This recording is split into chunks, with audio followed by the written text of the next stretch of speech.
नमस्कार, मैं विकास और बात होगी खास खास बात है कि आज मैं करनाल के गांव अतलाना में हूँ। और जैसे कि आपको पता है, कई दिन पहले अतलाना गांव के प्रदीप की अमेरिका में वंगस्टन में वो रहते थे, वहां स्टोर पर एक गोरे के द्वारा उनको 4-5 गोली मार दी थी, जिसकी वजह से उनकी मौके पर मौत हो गई थी। अब परिवार जो है उसकी बॉडी संस्कार के लिए चाहता है और यारिया इंटरनेशनल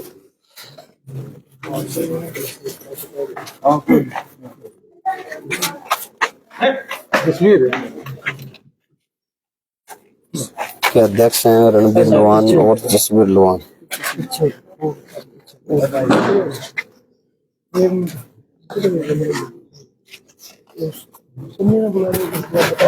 सन्नी आज परिवार की तरफ से परिवार थोड़े और पीछे आप लोग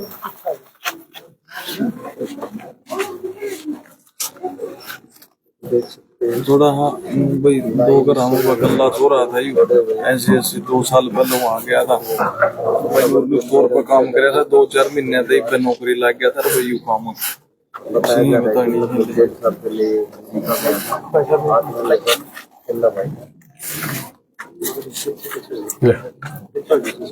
भाई थोड़े आगे जो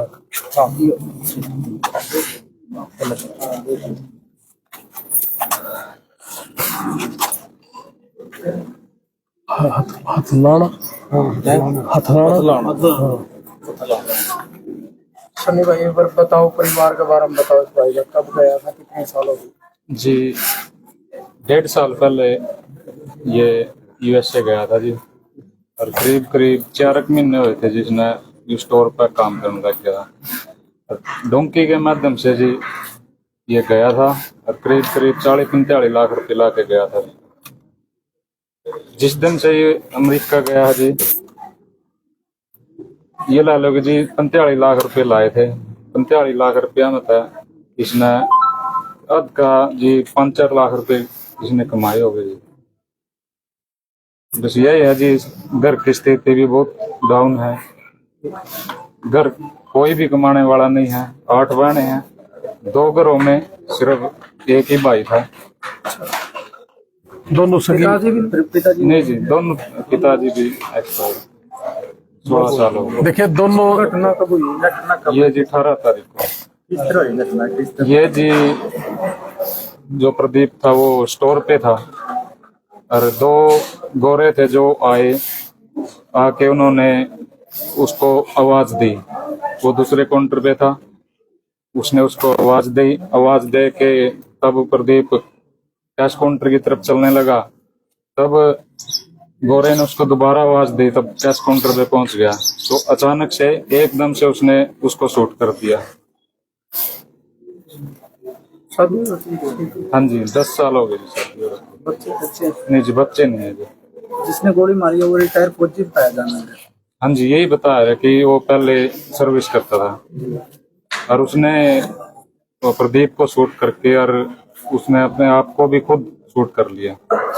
हाँ, जो उसके साथ जो था, जो दूसरा व्यक्ति था, उसने खुद बयान दिए हैं, पुलिस ने पकड़ रखा है वो। उसने बयान दिए वहां पर कि मैं जो जिसने ये शूट किया है प्रदीप, मैं इसको तो घर से उठा के लेके आया था। ये तो घर ही शूट कर रहा था अपने आप को, घर ही सुसाइड करने की कोशिश कर रहा था। मैं इसको उठा के लेके आया था कि बियर वगैरह पिला दूं उसको। तब उसने खुद शूट किया तो जो उसके साथ था दूसरा, वो उसके साथ ही खड़ा था। बॉडी का क्या प्रोसेस है? बॉडी का जी अच्छा बताए। क्या प्रोसेस रहेगा? देखो जैसा हमारे परिवार के साथ बात हुई अभी,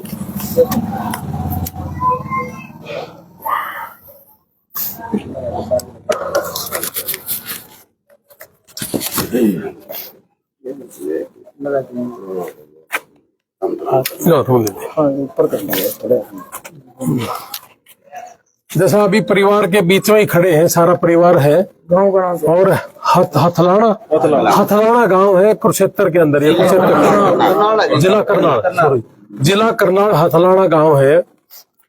आज परिवार की जो हालात देखे हैं, आप सब ने देखे हैं, सारे के सारे आप साथी यहाँ पहले से पहुंचे हुए हो, कि 2 सगी बहनें और जिनके 8 बेटियां हुई और 1 बेटा हुआ, और दोनों के दोनों बहनों के जो पति थे वो एक्सपायर हो गए थे। यानी कि ये 8 बेटियां और ये 1 जो भाई था, अब इनके पिता नहीं है और बहनों के पास भाई भी नहीं है। और 45 लाख रुपए, जैसे भाई ने बताया कि 1.5 साल पहले 45 लाख रुपए दे के जाना। और मैं अपने भाइयों को, समाज को, देश को एक चीज बताना चाहूंगा कि 45 लाख रुपए दे के जाना, 7-8 महीने तक जंगलों में रहना, और फिर जाके जब वो अपना काम ढूंढना शुरू करता है तो 7-8 महीने में उसको वर्क परमिट मिलता है। उससे पहले वकीलों को भी देना पड़ता है उनको 10-15 लाख रुपए। तो 8-10 महीने घर बैठ के खाना, 10-15 लाख रुपये वकीलों को देना, 7-8 महीने, किसी को 3 महीने, किसी को 6 महीने जंगलों में लग जाना। यानी कि पैसे, जैसे भाई ने कहा कि भाई 4-5 लाख रुपए पहुंचा पाया था, और वो तो ब्याज भी नहीं पूरा हुआ होगा। तो मेरी एक तो पूरे देश से, समाज से एक ही अपील है कि भाई बहुत ही हम सारे के सारे जो किसान और मजदूर परिवार है, आज बड़ी गरीबी के साथ हम जूझ रहे। इसी वजह से हमने विदेशों में जाने का जो प्लान करा था, नहीं पूरे घर परिवार को, बहनों को छोड़ के, माँ बाप को छोड़ के, कोई अपने गांव को छोड़ के जाके खुश नहीं है। लेकिन मजबूरियां है हमारी कि बेरोजगारी ज्यादा है और पैसे हमारे पास होते नहीं है। हमारी जमीनें बेच के लगता है कि हम 10-15 लाख रुपए महीना कमा लेंगे। तो इस हमारे बच्चे कोई ऐसा नहीं है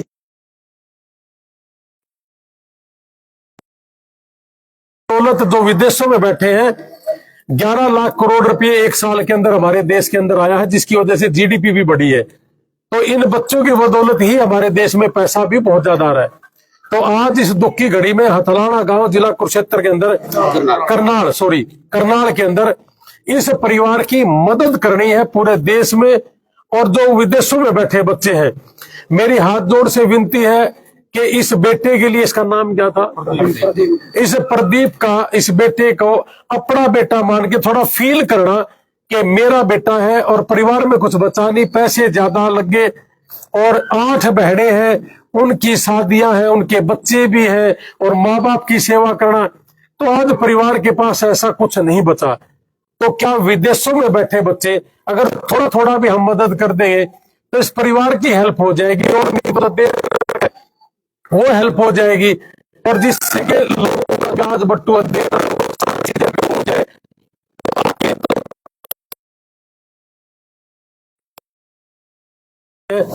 बतेरा पैसा भी हमारे विदेश से आने भी लग रहा है, हम भी करेंगे। मेरा छोटा भाई भी आया हुआ है अमेरिका से, आपके बीच में हमने भी पैदल यात्रा करी थी इन्हीं भाइयों के लिए जो विदेश में बैठे, जिनके साथ इस तरह का एक्सीडेंट हो रहा है। और बिंटू भाई भी हमारे साथ थे, भाई साहब भी हमारे साथ थे, सारा का सारा समाज हमारे साथ था। आज 6 डेड बॉडियां पिछले 5 दिन से जो अमेरिका के अंदर है, उनका प्रोसेस हमने शुरू कर रखा है। और आज भी एक सरदार शहर है राजस्थान में, वहां के भी एक बेटे की गोली मार के डेथ हुई है।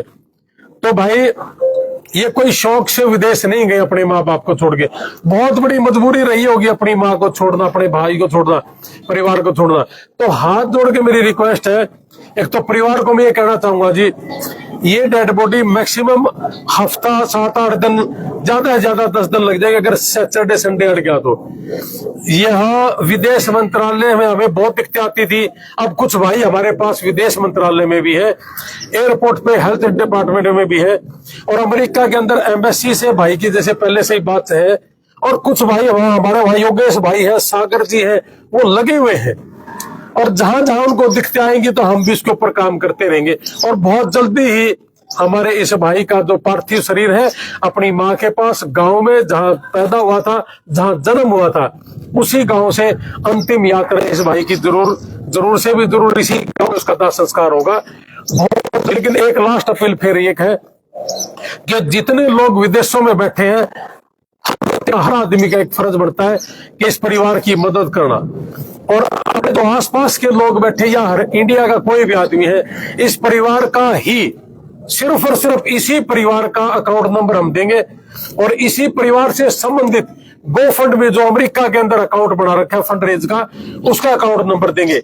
मैं आप लोगों को एक बात बता दूं आपके मीडिया के माध्यम से, हम दोनों भाइयों ने कभी जिंदगी में हमारा अकाउंट नंबर नहीं दिया और ना हमने अमेरिका में कभी GoFundMe का कोई फंड रेज हमने कोई अकाउंट बनाया है।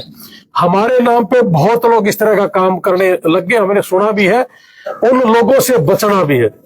हम जो अकाउंट नंबर आपको देंगे सिर्फ उसी अकाउंट के ऊपर आपने काम करना है, तो इसलिए उन लोगों से बचना भी है। और हम कभी जिंदगी में इस तरह का काम करेंगे भी नहीं। मैं आपको ये थोड़ा सरेआम बता भी दूं, हमने 57 डेड बॉडी हमने जैसे पहले करी है और 27 लोगों से ज्यादा अमेरिका के अंदर जो बीमार हो गए थे उनको मरने से बचाया है और 450 से ज्यादा हरियाणा पंजाब में लोगों को हमने मरने से बचाया है, किसी को ऑपरेशन करा, किसी का दवाई देके। तो इसलिए हम अकाउंट नंबर केवल मात्र परिवार का देते हैं और जो GoFundMe अमेरिका के अंदर है इसी परिवार का रिश्तेदार कोई भाई है उसी का हम फंड रेज के लिए अकाउंट नंबर हमारी उस पे फेसबुक पेज पे डालते हैं। तो इसलिए कोई भी फेक अकाउंट हो उससे आपने बचना भी है। आपका कोई क्वेश्चन हो तो बताइए। जवान साहब, विदेश के अंदर कोई ना कोई हादसे हो रहा है, किसी बच्चे की एक्सीडेंट में मौत हो रही है, किसी को गोली मार दी है, कई बार और भी इससे बड़े बड़े हादसे हो रहे हैं, तो उसको कैसे रोका जाए? कैसे वहाँ जो बच्चे गए वो अपने आप को? देखिए, कुछ दिन पहले छोटे भाई ने एक बॉडी का दाह संस्कार करा था, गांव कुराना गांव का बेटा था। वहां पे हमने लाइव आके हमारे बच्चों को ये बोला था कि यहाँ से जितने लोग गए हैं कोई बत्ती क्रॉस करने की जरूरत नहीं है, कोई जल्दबाजी करने की जरूरत नहीं है, कोई किसी तरह की कोई कार्रवाई वहां के कर रहे हैं लोग जो कर रहे हैं, रात को कोई नशेड़ी लोग घूमते बहुत, उन लोगों को हमें टोकने की जरूरत नहीं है, वो अपना काम करें, हम अपना काम करते हैं। और दूसरा, ये जो विदेश में जो लोग गए हुए हैं हमारे भाई, इनको किसी से डरने की जरूरत नहीं है। आप किसी भी तरह का कोई कायदा कानून वहां का ना तोड़े, वो सरकारें ऐसा ज्यादा कुछ नहीं करती। हमें अभी कुछ दिन पहले एक वीडियो आई थी कि जी 75 साल की लेडीज को वहां से डिपोर्ट कर दिया गया, उसकी वजह से हमारे पास कम से कम भी दिल्ली के 30-40 टेलीफोन आ रहे कि जी ग्रीन कार्ड थी उसको डिपोर्ट कर दिया गया, अब हमारा क्या होगा। उस बेचैनी की वजह से, एक दूसरे की सुन के डर की वजह से लोग या तो सोए मर रहे हैं या ट्रक चला रखा है तो दिमाग कहीं और है, गाड़ी कहीं और चल रही है, एक्सीडेंट हो रहा है। तो इन सारी चीजों की बदौलत एक दूसरे का सुन के अपना बैलेंस खो रहे हैं, दिमागी बैलेंस खो रहे हैं। तो इसलिए अपना दिमागी बैलेंस ना खोए। और जो उस 75 साल की माता जी का जो केस था वो 30 साल पहले केस फेल हो चुका था, वो ग्रीन कार्ड नहीं थी, ऐसा ही था ना, वो ग्रीन कार्ड नहीं थी, वो इलीगल वहां रह रही थी, वापस कर दिया। इन चीजों को जब गहराई में जाके आप सुनोगे तो ये चीजें सच्चाई के अंदर आएंगी। तो इसकी वजह से आप बेचैनी पैदा ना करो अपने अंदर और अपने अपने काम पे लगे रहो, कोई दिक्कत नहीं। मोहन साहब आज परिवार से मिले, इन्होंने क्या कुछ बातचीत हुई, किस तरीके से मदद वो आप कर रहे हो? देखो, हम तो ये कह रहे हैं कि जी परिवार की मदद का तो ये है कि भी बॉडी लेके आनी है। जैसे मैंने कहा कि हमारा बेटा जहां पैदा हुआ, जिस आंगन में पैदा हुआ, उसी आंगन से अंतिम यात्रा उसकी होगी। और हमने जैसे कहा कि 7-8 दिन हार्डली मुश्किल से लगेंगे। कुछ हमारे भाई हैं योगेश, वो वहां लगे हुए हैं और उनके साथ साथ हम भी अपना अपना जितना हमारी एफर्ट्स हम कर रहे हैं, कोशिश है हमारी हफ्ते के अंदर, 8 दिन के अंदर, 10 दिन के अंदर ये बॉडी यहाँ गांव में पहुंच जाएगी। और मैं आपने एक बात और बता दूं, अभी तक 57 डेड बॉडी आई है, ज्यादा समय लगा नहीं है। जब नहीं पता था, जैसे हमारा टोठा का बच्चा था, 1.5-2 महीने में पता चला था उनका सर में जी, लेकिन जिस दिन पता चला था तो हार्डली 7-8 दिन में वो आ गया था। तो इसलिए ये बच्चा भी हमारा आ जाएगा। और बहुत से लोगों के टेलीफोन हमारे पास ये भी आते हैं कि जी आप जींद वालों के लिए काम करोगे, हिसार वालों के लिए करेंगे, हम तो पूरे देश के लिए बने भाई और पूरे देश के लिए काम करेंगे। आपकी वीडियो ने देखे किसी भी भाई का कोई भी दुख तकलीफ अमेरिका में है, कुछ पूछना हो, किसी वजह से डरा हुआ है, किसी को केस की कोई दिक्कत आई हुई है और उसको पता नहीं, लोग डरा रहे हैं, तो हमने एक बार पूछ लो, कोई दिक्कत नहीं, हम तो कोई फीस भी नहीं ले रहे, लेकिन डरो ना, अपना दिमाग का बैलेंस ना खो। इस गांव से भी 400 बच्चे गए, अभी जैसे भाई साहब उन्होंने बताया वही करता है 400 समृद्ध गांव है। हाँ, अगर वो लोग भी मदद पे आ जाए ना तो मतलब अगर 400 के 400 बच्चे अगर $100 भी दे दे तो बहुत कुछ हो जाता है जी। और कर रहे हैं, और करोड़ों रुपये मतलब अपने एक दूसरे की मदद करें, और करना भी चाहिए। तो इसलिए एक दूसरे की हेल्प करो। और हमारे तो जी जहां भी अपने पूरे हरियाणा में किसी भी समाज ने, किसी भी जाति ने, किसी भी जिले ने और किसी भी स्टेट ने हमारे दोनों भाइयों की कोई भी जरूरत हो तो बिंटू भाई भी है और हमारे ये भाई साहब भी है पवन जी, आप जब मर्जी हमें बताना जी, हम 24 घंटे अपने भाइयों के लिए काम करेंगे और हमने कुछ नहीं चाहिए जी। हमने शुरू से लेकर आखिर तक हमेशा एक बात कही कि निस्वार्थ भाव से काम कर रहे हैं जी। और अमेरिका में भाई ने जैसे यार इंटरनेशनल हमारी संस्था बना रखी है, उस यार इंटरनेशनल से जैसे भाई ने कहा कि भाई हमारा यहाँ इस साइड को रोड जाति ज्यादा है, हमारी रोड बिरादरी ज्यादा है, तो हमें वहां मिले थे बहुत लोग। एक भाई का जैसे अपेंडिक्स फट गई थी वो हमने ठीक करवाया है, एक भाई की कोई बीमारी थी रीढ़ की हड्डी में वो हमने कभी किसी का पैसा नहीं लिया जी। और जितना हो सकता है हम अपनी जेब से लगाने की कोशिश करते रहेंगे जी। और समाज सारा का सारा अपने अपने परिवारों को बोलो जी जो अमेरिका में बैठे हैं कि इस परिवार की, इस फैमिली की हेल्प जरूर करें। और हमारे पास भी बहुत से भाइयों के टेलीफोन नंबर अमेरिका में, अब शाम में हम भी उनको टेलीफोन करके भाई की हेल्प करने की कोशिश करेंगे जी। जो बच्चे डंकी के रास्ते जा रहे हैं साहब, वो क्या करें? क्योंकि यहाँ से बेरोजगार है और जो रास्ता वो चुने वो बहुत खतरनाक है। अब तो देखो टंकी बंद ही होगी मेरे समझ, ऑलमोस्ट टंकी बंद होगी। भाई भी इस बारे में रिस्क ले रहे हैं बच्चे। अब अगर कोई भी आदमी जान लग रहा है ना तो वो बहुत ही गलत कर रहा है जी। अब एक भी बच्चे को नहीं जाना चाहिए। अभी कुछ दिन पहले भाई को टेलीफोन आया था कि 7-8 बच्चे पेवा साइड के थे, वो सारे के सारे मेक्सिको में रुके हुए थे 8 महीने से, और अभी उन्होंने जंप करा है। उसमें से एक लड़का जो सैनियों का है, जो डोंकी के राउट से अमेरिका जाना ही नहीं चाहिए। और सही रास्ते हैं बतेरे, सही रास्ते स्टडी के रास्ते से